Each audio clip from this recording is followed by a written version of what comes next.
Hi, I'm Michael Trigg, the Presentation Maestro. And if this is your first time here, make sure you hit the subscribe button and the notification bell. Now, I was asked this question on a recent webinar, and I'm afraid the recording is a little bit grainy. I look like the creature from the pit, but the answer's fairly sound, and I hope you enjoy it. How can you stop yourself being distracted when you see people yawning to your presentation or playing on their phones? Well, first of all, thank you, Mark, for that very much indeed. People's phones are just a part of life right now, and it's quite interesting in this one. My sister used to work in India, and they have a sort of double whammy in India. It is considered extremely rude if somebody rings you and you don't answer.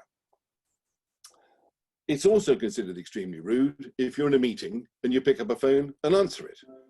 So they had this, oh my God, am I going to upset the caller? Oh God, am I going to upset the speaker? Huh. But that's the Indian context.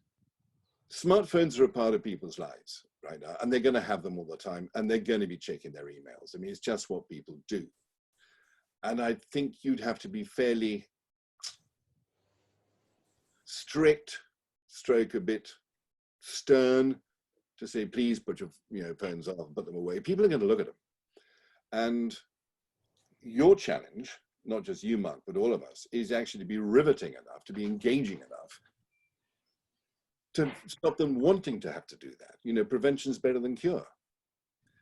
And I circle back to one of the things I said earlier, not only about being interesting and engaging when you're talking to people, but losing completely all the techno bollocks that people talk.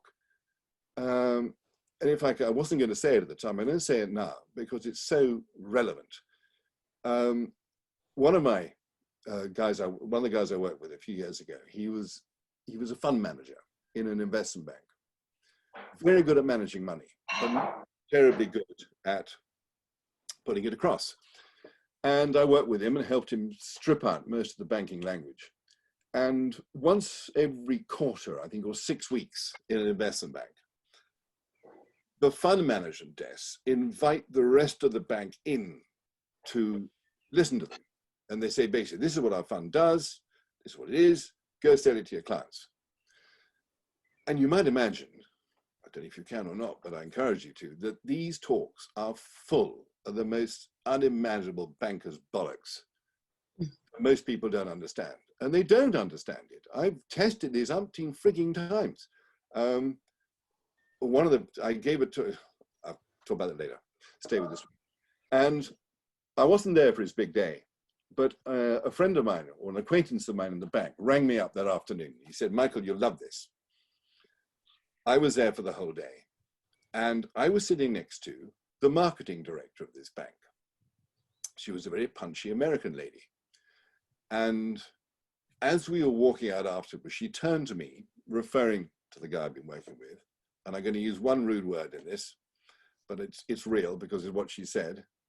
She said, that's the first fucking presentation I've understood in this bank for 3 years. And she was a bloody marketing director. And the other story I was going to tell you is a few years ago, 5 or 6 years ago, I was lucky enough to give a talk for about a couple of hours, or a workshop, to the INSEAD Alumni Association in a cellar in the city. 50 people there, very bright people, all graduates of INSEAD Business School. And I thought I'd have a bit of fun. And I downloaded onto my iPhone the Harvard MBA 3-letter abbreviation app. And I said, look, guys and girls, I'm sure you know all this, but I just test you out a couple of things. And I got the app out and I said, what does XYZ mean? And 20 hands went up. And went, no, it means something else. What about FGU? 15 hands went up. No. And what about another? ABC. 10 hands went up this time, not quite so confident. Yeah, no. And I said, ladies and gentlemen, I rest my case. Trouble is, you're using these expressions all the time. You haven't got a frigging clue what they mean. I would keep it plain and down to earth. I hope you found that useful. Make sure you hit the subscription button and the notification bell, and I'll see you on the next one.